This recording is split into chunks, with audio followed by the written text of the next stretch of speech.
नमस्कार मु सुश्री आपण मानक स्वागत करुच्ची मो चैनल मो घर रोसई को तेबे मु आज आपण मानक सहित शेयर करी भेज मोमोर गोटे रेसिपी जोटा कि आपण मैंने मार्केट रू किणिकी खाइदेवे। तेबे चलतु आज आम घरे बनइबा मोमो जहाँ को कि आपण इजिली घरे भी तैयारी करि परिबे। तेबे मोमो सहित आम मोमोर लाल चटनी को भी आज घरे तैयारी करिबा। तेबे चलतु जीवा डेरी न करी आज भिडियोटी को आम आरंभ करिबा। तेबे सेथिपाई एठी एबे मु किछि भेजिटेबल्स नै जाइछि जेमिति एठी मु बंधाकोबी छोट छोट तीनटा नैछि, गाजर नैछि, धनिया पत्र किछि नैछि, ता सहित किछि टमाटो भी नैछि। आपण माने कैप्सिकम को चाहिले ऐड करि परिबे। तेबे देखंतु एठी मु गाजर आ बंधाकोबी को एमति भल से कोरै के रखि दैछि, ताको भल से एमति चिपुडी देबे जेहेतु बंधाकोबी रे टिके पानी थाए से पानी गुडा सब बाहरी जिवो। एबे किछि कट्टा पियाज नैछि, किछि कट्टा टमाटो नैछि, किछि रसुण, ता सहित किछि कंचा लंका, अदा एठी मु नैछि, आपण माने अदा छेचि देबे। एबे किछि धनिया पत्र आ किछि पुदीना पत्र भी एठी मु नहीं जाइछि। पुदीना पूरा ऑप्शनल अच्छे, आपण मैंने चाहिए नहीं पारे। मु फ्लेवर पे ये पुदीना नहीं। एबे आम मैदाटा को चकटी दबा। एठी मु 500 ग्राम पाखापाखि मैदा नहीं से अल्प टिके लुण पकईदेली और रिफाइन तेल को ये पकईकी हठात किना पानी देके चकटेबेनी, एमती हाथ में भलसे मिक्स करदेवे। तो जो लम्स गुड़ाक ता भितर रही जाइए से गुड़ा सब भलसे मिक्स हो। तेबे देखो एबे से मु अल्प पानी देके एठी गोलाउछि। तो फास्ट आप अल्प अल्प पानी देके चकटिबे, अधिका पानी एका बेलके देदेले सेटा पूरा माने पतला हो। तेबे देखंतु एमती हाथ में भल से मैदाटी को चकटी नेबे। तेबे एबे हमर मैदाटा चकटा होइछि। एबे ताको कपड़ाटे घोड़े देके ताको पाखापाखि 30 मिनिट पर्यंत रेस्ट करिया पई छाड़ी दबा। चलंतु एबे नेक्स्ट प्रोसेस को जिबा। एबे गोटे कढ़ई नेकी कढ़ई रे किछि सोरिष तेल एठी मु नै जाइछि। तेबे सेथिरे किछि पियाज को पकई सारिकी पियाज को एठी भल से लाल होला पर्यंत भाजी दउछि। तेबे देखंतु पियाज को बेसी भाजिबेनी, तो जे पर्यंत टिके कंचा स्मेल पळैथिबो पियाजर तो सेमिति ही भाजिबे। एबे सेथिरे किछि रसुण पकई नबा। पियाज और रसुण को ये मिसैकी भलसे आम भाजी नवा। तेबे देखो ये आमर पियाज और रसुण को भलसे भाजी हो जाइए। एबे से जो काटिक आम रखिदे किसी कटा टमाटो ताको आम ये पकईबा। टमाटो ये भलसे भाजी हो गला रखि बंधाकोबी आ गाजर जो रखीदे ताको आम एकाठी ये पकईदबा। ताको भलसे ये गोलई नवा। तेबे देखो जितेबाला आपण मैंने बंधाकोबी और गाजर को पकाउथे से गैसटा को पूरा मीडियम फ्लेम देदेवे, कहीं पियाजटा जेहेतु तले अच्छी पियाज लगी प्रायतः संभावना थाए। तेबे एबे से आम पकईबा किसी स्वाद अनुसार लुण पकईकी भलसे आम मिक्स करन। छोट छोट काटिकी रखिथिबा किछि धनिया पत्र ये पकईली, ता सहित छोट छोट काटिकी रखिथिबा किछि पुदीना पत्र ये मु पकईली। पुदीना और धनिया को पकईकी भलसे ये मिक्स करदेली। एबे से गोटे बड़ चामच डार्क सोया सॉस ये मुझे। आपड़ चाहिए सोया सॉस सहित विनेगार भी नहीं पारे, किंतु मो जगह विनेगार नहीं। तेबे देखो एबे से पकईली किछि गोलमरीच गुंड, किछि छेचा अदा को गोलमरीच गुंड भलसे मिक्स करदेला एबे हमर रेडी हो जाइए मोमोर स्टफिंग। ताको एबे ठंडा होगा छाड़ी देकी एबे आम चलते नेक्स्ट प्रोसेस को जिबा। एबे हमर 30 मिनिट पर मैदार डोटा हमर पूरा सॉफ्ट हो जाइए। आपण मैंने वीडियो देखिए जानीपारे। देखो जमीक पूरी गला बेले आम छोट छोट गुला करे, तो मैदार आम सेमती छोट छोट गुला करवा। एबे आम नहीं गोटे बेलणा पटा। बेलणा पटारे एबे किछि रिफाइन तेल आम ए जगह नहीं जावा।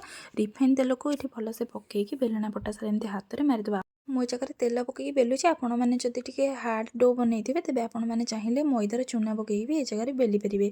तेबे देखो ये जगह जो छोट छोट गुला करते से बेलणा पटारे छोट पूरी भाया ये आम बेली दबा। तेबे बेलिला समय पूरीर मझीटा को टिके मोटा आउ साइड गुड़ाक पूरा पतला करके बेलिबे, कहीं जिते आम फोल्ड करवा तो फोल्ड कला टाइम रे ता साइड गुड़ाक भलसे फोल्ड हो। तेबे देखो एबे बनई देइछु भलसे एटी गोटे पूरी। तो मो पूरी राउंड है आप राउंड राउंड पूरी बनइबे। तेबे देखो रखिथिबा मोमो स्टफिंग ये गोटे चामच मु नहीं जाइए। आपण मैंने पूरी छोट बड़ भी कले कम बेसी स्टफिंग जगह दे पारे। मुझे आपण सहित दुई प्रकार मोमो सेव करके तैयारी करी। तेबे देखो मुझे जगह जमी करुँचे आपमती बनई पारे, ना आपको जेकोसी सेप भल लगे जगह दे पारे। तेबे देखो गोटे हाथ में एमती मोमो को धरिकी आउ गोटे हाथ में एमती भलसे फोल्ड करके जी गोटे पटे भलसे बनीगला तो साइड को एमती हाथ में अल्प टिके चिपी देकी लक करदे। तेबे देखो गोटे प्रकार मोमो हो गला। मुझे जगह आ गोटे सैज्र मैंने पोटली सैज्र मोमो आपको बनई देखी। गोटे छोट पूरी को एमती नहीं जाइए से गोटे चामच पाखापाखि मोमोर स्टफिंग ये मुझे भरीदेली। एमती हाथ में धरिकी गोटे पट साइड को एमती पकईदेवे ताऊपर आउ राइट साइड रू एमती के बहुत भलसे फोल्ड करके आसबे। तेबे फोल्ड कर सारापर सबुपटू फोल्ड हो गलापर ताको कौन करेंगे ना हाथ में एमती धरिकी तार जो पूरा ऊपर साइडटा थी एमती मोड़ीदेवे। तेबे देखो ये आमर आउ गोटे सेफ्र मोमोटे प्रस्तुत हो जाए। चलते आम स्टीम दबा। ए गोटे इडली छांचटी को लेकिन भलसे रिफाइन तेल मारिदे, कहीं रिफाइन तेल न मारे मोमोटा उठेला बेलू ता तल लगी जापे। तेज देखो ये आम 2 प्रकार मोमो को ये आम स्टीमर रखीदे आपण मैंने चाहिए मार्केट जो मोमो स्टीमर मिलूँ भी यूज करेंगे। ए मोमोर चटनी बनवाई मुझे जगार नहीं 5टी सुखिला लंका ता सहित 5टी टमाटो। तेज आपण अकॉर्डिंग लंका को कम बेसी भी करेंगे। ये देखो गोटे इडली छांचर मुझे पानी देकी पानी फुटापी छाड़ी कहीं इडली छांचर ही आम मोमो को स्टीम दवा। तेज मुझे सहित गोटे किचन टिप्स शेयर करी जोटा कि मु पर्सनाली यूज करे मोमो बनैला बेले। तेज जो पानी देते मोमो स्टीम दवाई से पानी रे रखि टमाटो आ सुखिला लंका को पकईदे। मोमो आमर स्टीम है बेलू गोड़ा चटनी भी रेडी करने आमर टमाटो आ सुखिला लंका भलसे सीझी जाइए।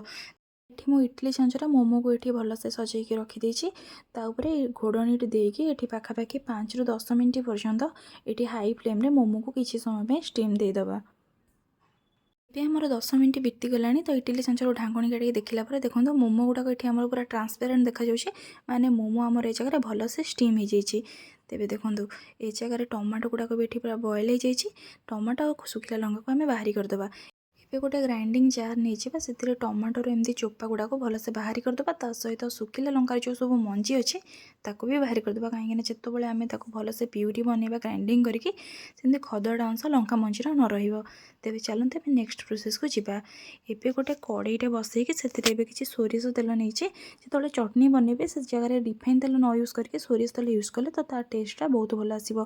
तेज देखो ये किसी कटा जाइए रसुण ये जगह ये पकईली रसुण को किसी समय भाजीदेवे। रसुण ये भाजी कि हल्का टिके लाल ही आसला से किसी छेचा अदा पकेबे।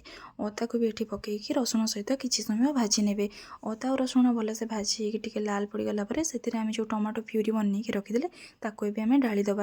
अदा और रसुण को ये आम एमती भलसे मिक्स करनवा। ये जो ग्राइंडर रे आम प्यूरी बनई से अल्प टिके पानी देकी से आम देदेबा।